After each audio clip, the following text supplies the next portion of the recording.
ჩვენ ასე ვიცით და სწორიც არის, რომ თუ ვინმეს უნდა რუსეთის დამარცხება მოცემულ ეტაპზე დღეს მსოფლიო მოთამაშეებიდან ეს არის ევროპა როგორც ერთიანი სივრცე.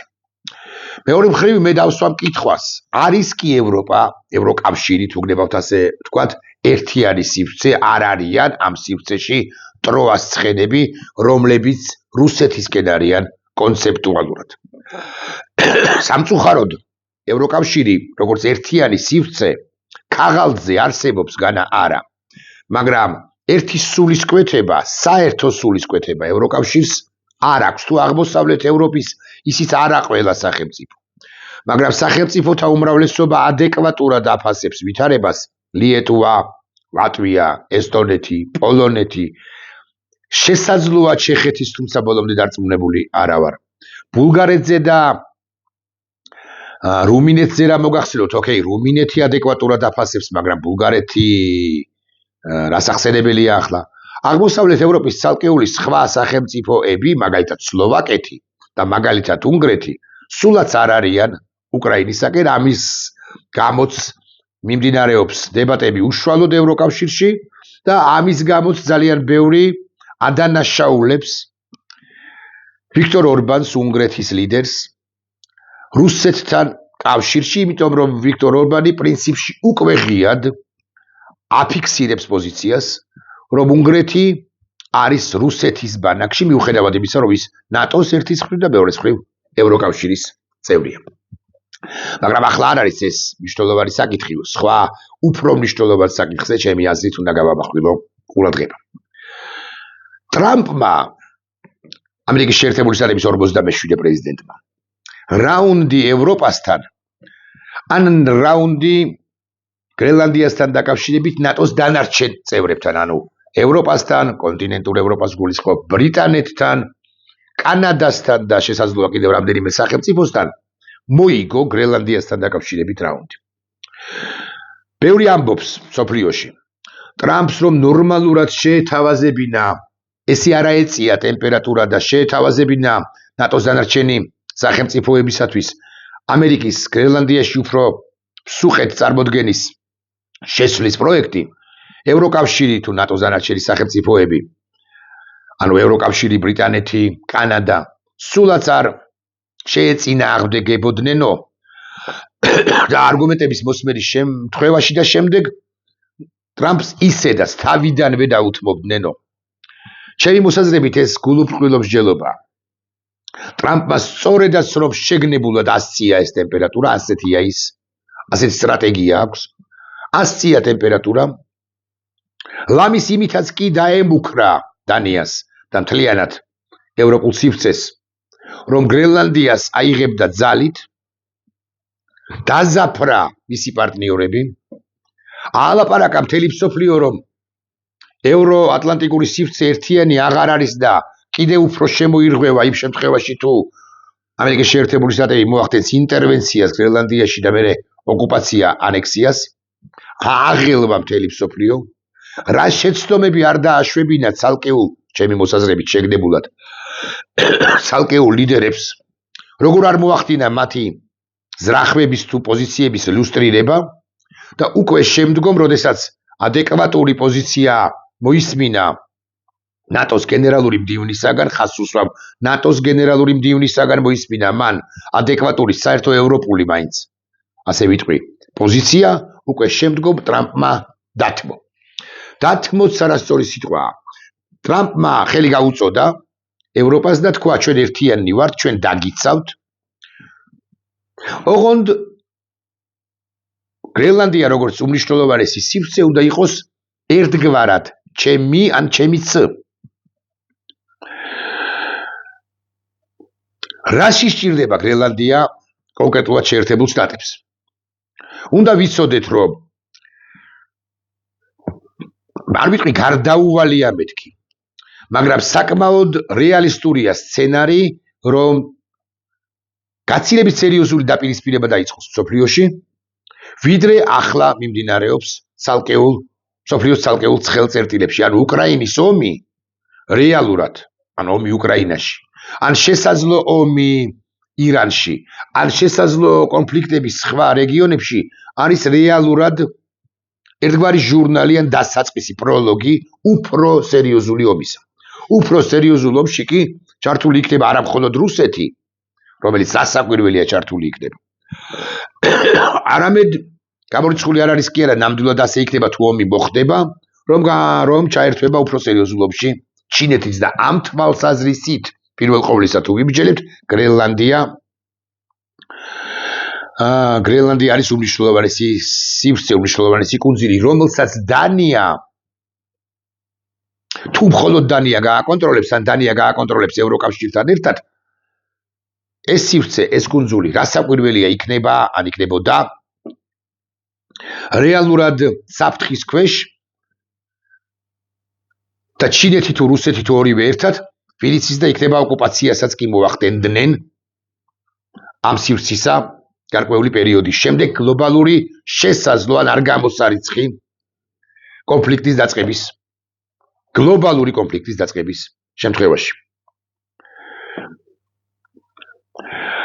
გრენლანდია თავისი გეოგრაფიული მდებარეობით კრიტიკულად და სასიცოცხლოდ მნიშვნელოვანია მინერალების თვალსაზრისითაც, იმიტომ რომ იქ არის სასარგებლო მინერალები, სასარგებლო წიაღისეული, ასე ვიტყვი, და მნიშვნელოვანია სამხედრო ინფრასტრუქტურისთვისაც. ამერიკის შეერთებული შტატები ამას თავიდან ბოლომდე ისიგზეგანებს და შესაძლოა დაიწუნო პრეზიდენტ ტრამპის ეს სტრატეგია, ესოდენ გადაძაბვა, ან ტემპერატურის ესოდენ მაღლა აწევა, მაგრამ ის კი უნდა მოიწონო, რომ უკვე შედეგად კი არ მოირღვა ევროატლანტიკური ერთიანობა. ბევრი ასე აფასებს გულახდილად გეტყვით ჩემი მეგობრები მათ შორის, არამედ პირიქით, ჩემი მოსაზრებით, ამ სტრატეგიის შედეგად ევროატლანტიკური ერთიანობა უფრო მყარი და არა მყიფე, უფრო ძლიერი და არა სუსტი, უფრო ერთიანი და არა მორღვეული გახდა, შეიქმნა. გრენლანდიაზე აღარ გავხურდები თქვენის ნებართვით. მე ვისაუბრებ ახლა არსებულ კონფლიქტზე და არსებული კონფლიქტი კი არის რუსეთის არაპროვოცირებული და უსამართლო შეჭრა უკრაინის ტერიტორიაზე. ბევრი ამბობს, რომ კონფლიქტი არათუ 2026 წლის ბოლომდე, არამედ უახლოეს ხანებში დასრულდება, იმიტომ რომ გაუთავებლად მიმდინარეობს ეს მოლაპარაკებები. ვიტკოფი, კუშნერი მოსკოვში იყვნენ, ტრამპი, ზელენსკი ერთმანეთს შეხვდნენ. არ არის გამორიცხული, რომ უახლოეს ხანებში, ესე ვარაუდობენ ყოველ შემთხვევაში, რომ შედგება სამივე მხარის მონაწილეობით, ანუ რუსეთის, უკრაინისა და შეერთებული შტატების მონაწილეობით გარკვეული შეხვედრები ერთ-ერთ აზიურ სახელმწიფოში, საუდის არაბეთში, გარკვეულზე მაღალი ალბათობით. და ასე შემდეგ და ასე შემდეგ. რა პასუხები გამოაქვს ამერიკის შეერთებული შტატების ფრიად კომპეტენტურ, თუ გნებავთ ასე ვიტყვი, წარმომადგენლობას წარგზავნილს პრეზიდენტ ტრამპის მიერ მოსკოვში კრემლიდან. პუტინთან რომ მართავს შეხვედრებს ვიტკოფი კუშნერთან ერთად, რა პასუხებით ბრუნდება ის? პასუხები არის ძალიან მარტივი.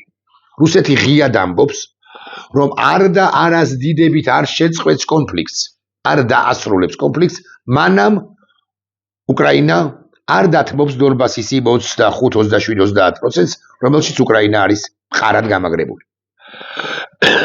არა მხოლოდ კონსტიტუციაში, რომ წერია უკრაინის ტერიტორიული მთლიანობის თაობაზე წინადადება, არამედ იმის გამოც, რომ ამ ტერიტორიის დათმობის შემთხვევაში რუსეთს ხელფეხი ეხსნება დანარჩენი უკრაინის წინააღმდეგ, თუნდაც წლების შემდეგ საომარი მოქმედებების საწარმოებლად, ამის გამოც უკრაინა ვერ გამოვა ამ ტერიტორიიდან. ანუ დონბასის ამ ნაწილს, რომელსაც ის აკონტროლებს, ვერ და არ დათმობს, იმიტომ რომ შესანიშნავად უნდა ვიცოდეთ ჩვენც და იციან მით უფრო უკრაინელებმა. შესაძლოა დაღლილებმა ეგრა მაგის პასუხია ომით, რომ კონფლიქტის დასრულება ამ პირობებით, ანუ დონბასში რუსეთის შესვლა და გამაგრება განაპირობებს გარკვეული პერიოდის, თუნდაც 2-3 წლის შემდეგ, ხელფეხის გახსნას ამ ჯოჯოხეთური სახელმწიფოსათვის, დნეპროპეტროვსკის, ხარკოვის, ოდესის და ვინიცის და სხვა სივრცეების, სხვა ქალაქების, სხვა რეგიონების მიმართულებითაც და რუსეთი არ გაჩერდება, კარგად უნდა გვესმოდეს, რომ რუსეთს უნდოდა და ახლაც უნდა და მომავალშიც ენდობება ვიდრე ამგვარია რუსეთი მთლიანად უკრაინა და არა მხოლოდ მისი ერთი პატარა თუ დიდი ნაწილი. რუსეთს უნდა და ახლაც უნდა და მომავალშიც ენდომება რომ აღადგინოს სხვა სახელწოდებით, მაგრამ ერთიანი საბჭოთა კავშირი და დონბას ამ შემთხვევაში გადამწყვეტი მნიშვნელობა აქვს. ფრონტიც კი ჩამოიშლება იმ შემთხვევაში, თუ უკრაინა თავისი ნებით გავა ამ ტერიტორიიდან, იმიტომ რომ ეს ტერიტორია ძალიან არის გამაგრებული, ხოლო ამ ტერიტორიის მიღმა სხვა სივრცეები, სხვა ოლქებსა და რეგიონებში გამაგრებული ისე არ არის ყოველ შემთხვევაში, როგორც სწორედაც რომ დონბასი, სადაც უკრაინელები აგე უკვე მეოთხე წელიწადია უდრეკად დგანან. ამიტომ უნდა რუსეთს ეს ტერიტორია, რომ ხელფეხი გაეხსნას ასე მაგალითად დნეპროპეტროვსკისკენ და მერე რომელიღაც ეტაპზე, როდესაც მსოფლიო ცალკეული სახელმწიფოების არც თუ სწორი პოზიციის გამო უკრაინის ხელისუფლებას მიიყვანს ახალ არჩევნებამდე, იქ იქნება და მოახდინოს ანუ დედაქალაქში მოახდინოს რეჟიმ ჩეინჯი, ზელენსკი გაუშვას, ზელენსკი წავიდეს და მოვიდეს რომელიმე სხვა მნიშვნელოვანი პერსონა გაანა, არა ძლიერი, მაგრამ არა ომის პრეზიდენტი, არამედ მშვიდობის ლიდერი. მშვიდობის ლიდერი კი ბედის ირონია, აბა რა არის, შეიძლება იყოს ვინ საბოლოო ჯამში? ტიმოშენკოს ან გავბედავ და ვიტყვი პოროშენკოსაც კი არანაირი შანსი არ აქვს რომ დაიკავონ პრეზიდენტის სავარძელი. ორი კანდიდატურა და ამ ორიდან ერთი უფრო არის ზელენსკის რეალური კონკურენტი. ეს არის იური ზალუჟნი, უკრაინის გმირი კაცი, რომელსაც გარკვეული ადრეულ პერიოდში ომის საწყის ეტაპზე პირველი წელიწადი ნახევარი, ორი წელიწადი გარკვეული უთანხმოებების ტაქტიკურ საკითხებზე რასაკვირველია ჰქონდა პრეზიდენტ ზელენსკისთან. მაგრამ ის მერე დიპლომატიურ სამსახურში გადავიდა, მან დიპლომატიურ სამსახურში განაგრძო საკუთარი მოღვაწეობა ბრიტანეთში და თუ ვინმე არის მოცემულ ეტაპზე შეიძლება იყოს ზელენსკის კონკურენტი, ეს სწორედაც რომ ზალუჟნი იქნება, ან ბუდანოვიო, ვინმე თქვენგანი თქვის, თუმცა ჩემი აზრით ბუდანოვი, როგორც პრეზიდენტის ადმინისტრაციის ხელმძღვანელი, არც მიიღებს მონაწილეობას სამამავლო არ გამოსარიც, მაინც ასე ვიტყვი, არჩევნებში. ამასთან არჩევნებს სჭირდება მშვიდი გარემო. არჩევნებამდე გაგიკვირდება და შეიძლება შედგეს მთელი უკრაინის მასშტაბით, მეთქი ასე როგორ თქვა, მაგრამ რასაც აკონტროლებს უკრაინა იმ მასშტაბით რეფერენდუმი დონბასის ბედთან და სვესთან დაკავშირებით, ანუ კითხვა შეიძლება იყოს დაახლოებით ფორმულირებული ასე. უნდა გამოვიდეს თუ არა მშვიდობის სანაცვლოდ, ეგრეთ წოდებული მშვიდობის სანაცვლოდ, უკრაინის შეერაღებული ძალები დონბასის იმ ტერიტორიიდან, რომელსაც უკრაინა აკონტროლებს.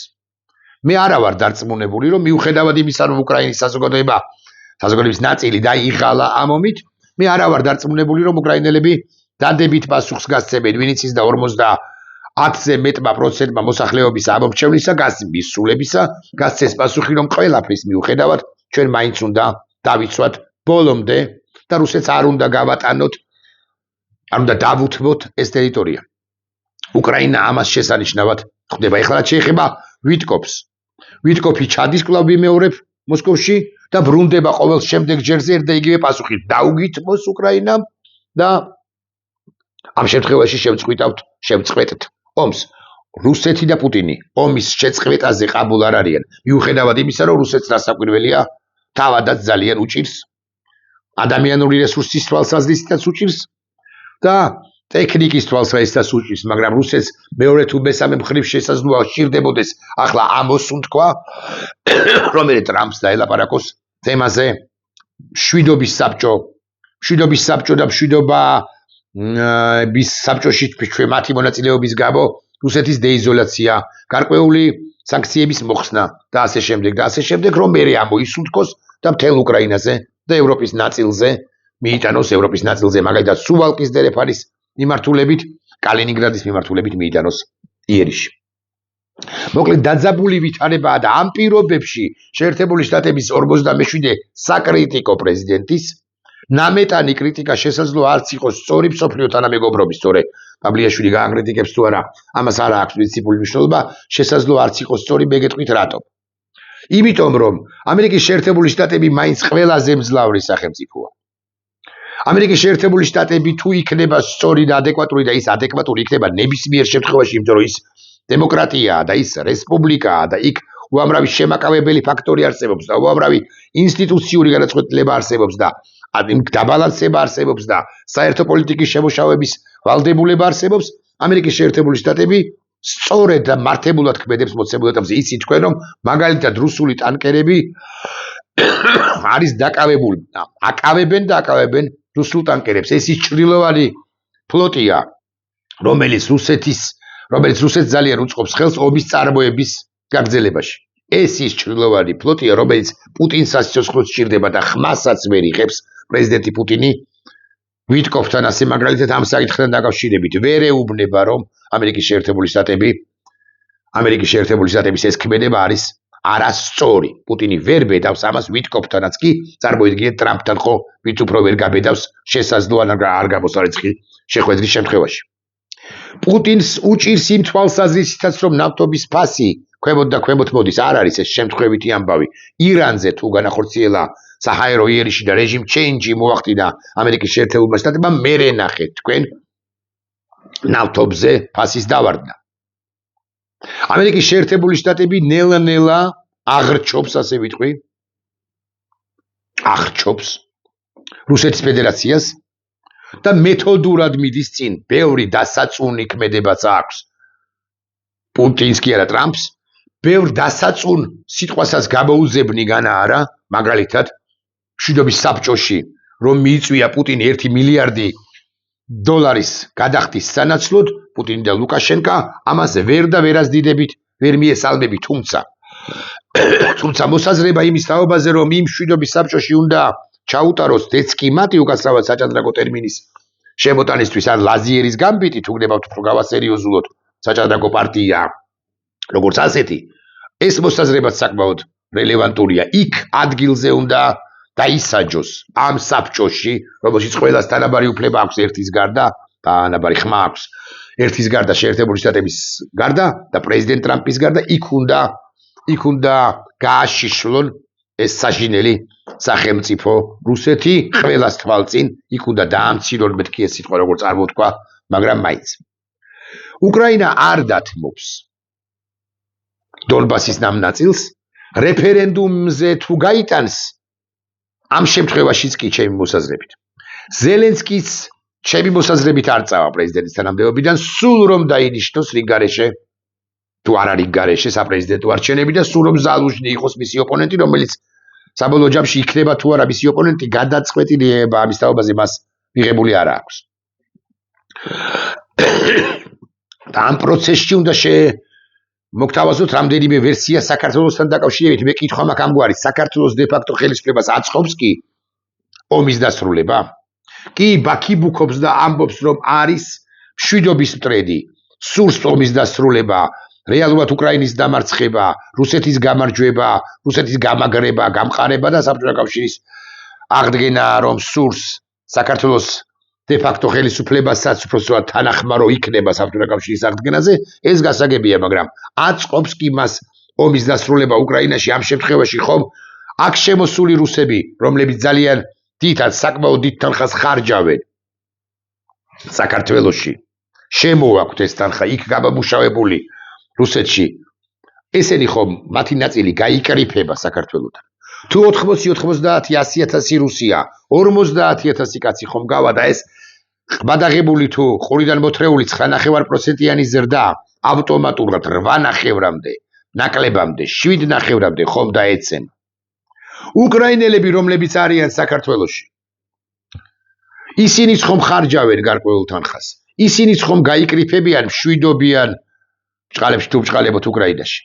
ამ შემთხვევაში რა მოხდება? დაკარგავს თუ არა უკრაინიდან შემოსავლებს ასევე ამ ადამიანების მიერ დახარჯულ თანხას საქართველოში, საქართველო როგორც ქვეყანა და ეს ხელისუფლება უკრაინელების წილი საქართველოს ეკონომიკის ზრდაში ბჭყალებს თუ ბჭყალებოთ ძალიან პატარაა, რასაკვირველია, ალბათ პროცენტის მეათედი ან პროცენტის მეოცედი, მაგრამ ესეც ხომ დაიკარგება. სხვა რამეს მიაქციეთ ყურადღება. მერე დაიწყება აღმშენებლობის პროცესი, იმიტომ რომ ისიც თქვენ რომ 800 მილიარდიანი 900 მილიარდიანი ფონდიც კი შეიძლება შეიქმნას უკრაინის აღმშენებლობისა. შეერთებული შტატები მეორე ხარისხოვან როლს კი არა, პირველ ხარისხოვან როლს ითამაშებენ. აქაური მშენებლები გაიკრიფებიან თუ არა, აი მშენებლობებს რო არიან და კაპიკებს რომ უგდებენ სამშენებლო კომპანიები. გაიკრიფებიან თუ არა, დიდი უკრაინის ტერიტორიაზე გადანაწილდებიან თუ არა, მაგალითად 15,000, 20,000, 25,000 მშენებელი. ამ შემთხვევაში საქართველოს ეკონომიკური ზრდა სად არის და როგორ არის? არა, ყველაფერს დავარებოთ თავი რუსეთს, რომელიც ეცდება რომ მოხდეს მისი დესანქცირება და დეიზოლაცია. აღარ დასჭირდება საქართველოს გავლით შავი ტვირთის შეტანა, მისთვის ესოდენ აუცილებელი ტვირთის შეტანა, რომელსაც ის საქართველოს როგორც შავი ხვრელის ხაზით გარკვეულწილად ახერხებს. ჩიპები, მიკროჩიპები, კიდევ უფრო მიკროჩიპები და მაკროჩიპები.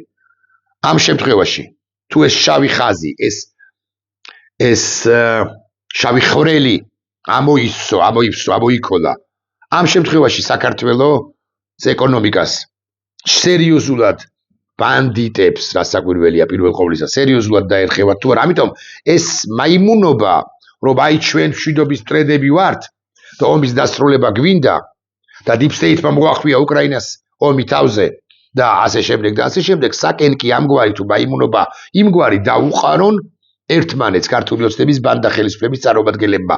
კობახიძეს შეუძლია ესე დააბოლოს ნინო წილოსანი, ხოლო ნინო წილოსანს არ დაეზარება და დააბოლებს ასე მაგალითად ირაკლი ზარქუას.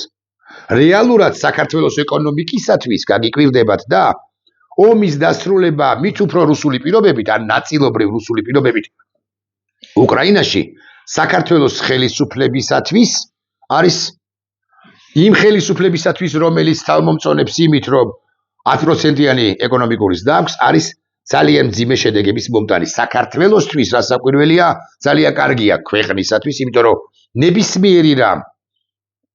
ნებისმიერი შედეგით არა, ნებისმიერი დასრულება უკრაინისთვის სასარგებლო შედეგით ომისა საქართველოსთვის მომგებიანია. თუ უკრაინა როგორც სახელმწიფო გადარჩა და გადარჩება, რასაკვირველია. შესაბამისად რუსეთი ვერ მიაღწევს იმ თავდაპირველ მიზნებს. და საქართველოსთვის როგორც სახელმწიფოსთვის და არა საქართველოსთვის როგორც ამ ბანდა ხელისუფლების ფეხსალაგისთვის ომის დასრულება რასაკვირველია კარგია ზუსტად ისე, როგორც კარგია ასე მაგალითად ეგრეთ წოდებული ტრიპის, ანუ სანგეზურის ეგრეთ წოდებული დერეფანის მშენებლობა. ეს ჩვენ მეტ კონკურენციას უზრუნველყოფს და თუ კონკურენციაში დამარცხდები, ეს შენივე ბრალია. ხოლო თუ ექსკლუზიურად გაქვს მოცემული რაღაცა გზატკეცილი, მარშრუტი, დერეფნის სტატუსი და ასე შემდეგ, ხო ბუნებრივია კარგად იგრძნობს თავს, ოღონდ ამასაც ვერ იყენებს საქართველოს ბანდა ხელისუფლება, ესეთი ექსკლუზივი ჰქონდა საქართველოს, ვიდრე სომხეთ-აზერბაიჯანის კონფლიქტის დასრულებამდე, სამუდამო დასრულებამდე და მით უმეტეს გასული წლის აგვისტოს თვემდე, სანამ არ შედგებოდა საბოლოო შეთანხმება სომხეთსა და აზერბაიჯანს შორის, სწორედ ამერიკის ძალისხმევით 47 ლიდერის პრეზიდენტისა, რომელმაც ხელი ჩამოართმევინა ფაშინიანსა და ალიევს ერთმანეთისათვის. რუსეთი სადაც სუსტდება და ომის დასრულება უკრაინაში გასაკვირველია რუსეთის დასუსტების თვალსაჩინოება მაგალითი იქნება, ეს საქართველოსთვის კარგია ქვეყნისთვის, მაგრამ ბანდა ხელისუფლება ამ შემთხვევაში გაღარიბდება თუ რუსეთი დამარცხდება. ეს ეკონომიკური ეგრეთ წოდებული ზრდა, როგორც ასეთი აღარ ექნება. რომ ვიცოდეთ მაინც. მაგრამ დასრულდება კი ომი? და ომი თუ ვიტყვი მე ასე რომ ომი არ დასრულდება და უფრო სერიოზულ დაპირისპირებაში გადაიზრდება ეს ყველაფერი მეთქი, მე მტყუარი სულაც არ ვიქნები. ირანი ერთ-ერთი შარბი და თქვა რომ რიგით შემდეგია, მაგრამ ერთ-ერთი შემდეგია, სადაც უნდა დაემხოს არა მართლზომიერი კი არა დიქტატორული რეჟიმი დამხმარე სხვათა შორის რუსეთისა. ჩინეთს მოცემულ ეტაპზე ვერ შეუპირისპირდება, ჩინეთს კი არა ჩრდილოეთ კორეასაც კი შეერთებული შტატები, მაგრამ ნელ-ნელა ამ ბოროტების ღერძების წინააღმდეგ დაწყებული კამპანია კიდევ უფრო ამძლავრდება. გრენლანდიაში ამ ფორმით შესვლის მცდელობა მოცემულ ეტაპზე ხო არ შესულან, მეტი და მეტი ამერიკული ბაზა ნიშნავს დასუსტებულ ჩინეთსა და რუსეთს და დასუსტებული ჩინეთი და რუსეთი ჩვენთვის როგორც სახელმწიფოსთვის, ჩვენთვის როგორც საზოგადოებისათვის ეს არის სასიცოცხლოდ მნიშვნელოვანი. მას აღარ უნდა ჰქონდეს რესურსი, რომ საცეცები საკუთარი გრძელი ხელები ყველას მისწვდეს. მას ხელები უნდა დავუმოკლდეს და სადაც და როცა ხელები უმოკლდება რუსეთს, ეს ჩვენთვის კარგია. ეს რომ ვიცოდეთ მაინც.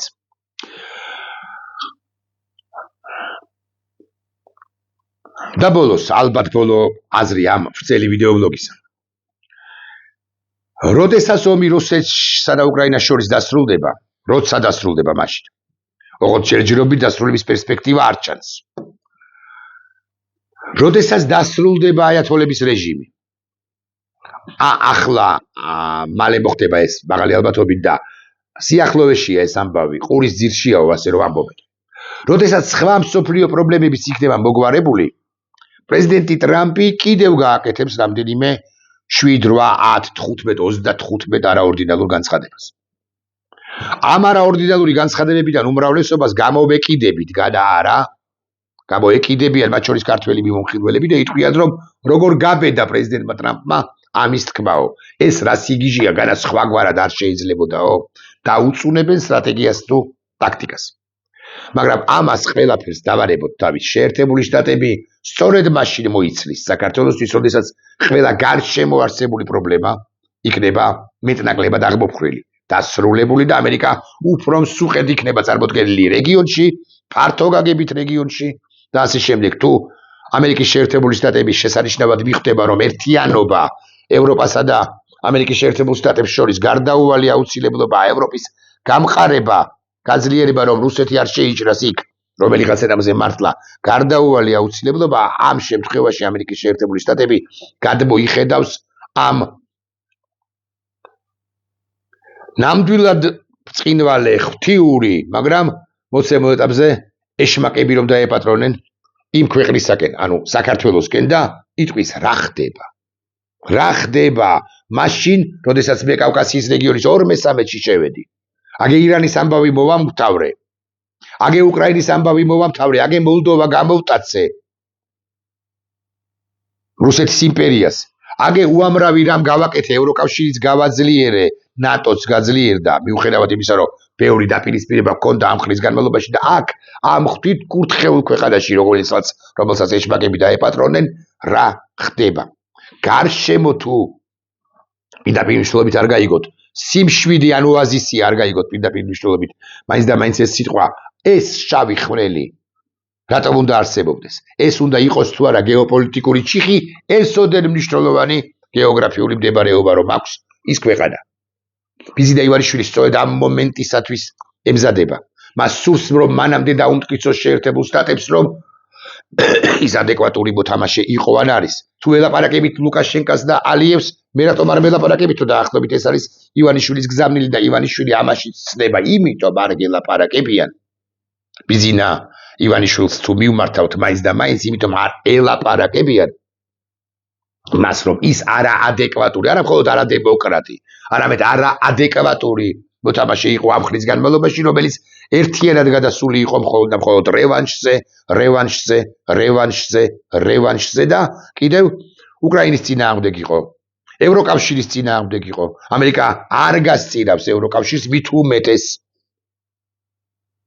იმ ფორმატით ან იმ ჩარჩოებში ან იმ პოლიტიკით, როგორი პოლიტიკით გაწირვაც წარმოუდგენია ეს ყველაფერი ბიზინა ივანიშვილს და ჭორვილაში თუ აბასთუმანში გამაგრებულ სხვა პირებს, მის კურატორებს FSB-დან. არ გასწირავს იმ ჩარჩოებში, ასე ვიტყვი, რა ჩარჩოებში გაწირვაც უნდა შალვა პაპუაშვილს ევროკავშირის ამერიკის შეერთებული შტატების მხრიდან. არავინაირ deep state-ზე ამერიკის შეერთებული შტატები არ გაამახვილებს იმ გაგებით deep state-ზე და deep state-იც ზეც ამახვილებს ყურადღებას ქართული ოცნება და მისი ბანდიტი ცალკეული ლიდერი. ბიზინა ემზადება ამ პერიოდისთვის და ამაოდ ემზადება. ერთადერთი შანსი ბიზინა ივანიშვილს, რომ ის გადარჩეს როგორც პერსონა არის ხვალვე გასვლა პოლიტიკიდან, ოღონდ მანამდე ზვარაკად დაკლა იმ პირებისა, ზვარაკად შემოწირვა იმ პირებისა, რომლებმაც მასთან ერთად ანგრიეს ეს ქვეყანა. ამ შემთხვევაში თუ მიეცემა მას ინდულგენცია, ოღონდ მან უნდა დანიშნოს არასწორი სიტყვაა. მან უნდა შექმნას ისეთი ვითარება, როცა დაინიშნება არჩევნები და ქართული ოცნება უნდა გაიწიოს. ქართული ოცნების ცალკეული წარმომადგენლები, არა მხოლოდ საბატიმროში უკვე მყოფი ღარიბაშვილი, არამედ სხვები რას საკვირველია იქნებიან დასჯილები. და ბიზინა ივანიშვილი, თუ მას უნდა გადარჩენა დასასრულ საკუთარი პოლიტიკური კარიერისა, უნდა იყოს ადეკვატური. ოღონდ მე მგონია, რომ ვერ იქნება და ისიც საპატიმროში მოხდება, ადრე იქნება თუ გვიან. შეერთებული შტატების ინტერესი საქართველოში, კავკასიის რეგიონში, უფრო ფართო გაგებით რეგიონში არის გასათვალისწინებელი და საქართველო თუ ადეკვატური ქვეყანა იქნება ყველაზე წარმატებული ქვეყანა, პრაქტიკულად ყველაზე წარმატებული ქვეყანა ამ ფართო გაგებით და კიდევ უფრო ფართო გაგებით რეგიონში, ერთ-ერთი ყველაზე წარმატებული ქვეყანა. ბიზნეს ხელში ეს ვერ მოხდება, ერთხელ და სამუდამოდ უნდა დავიმახსოვროთ ეს. ნახვამდის.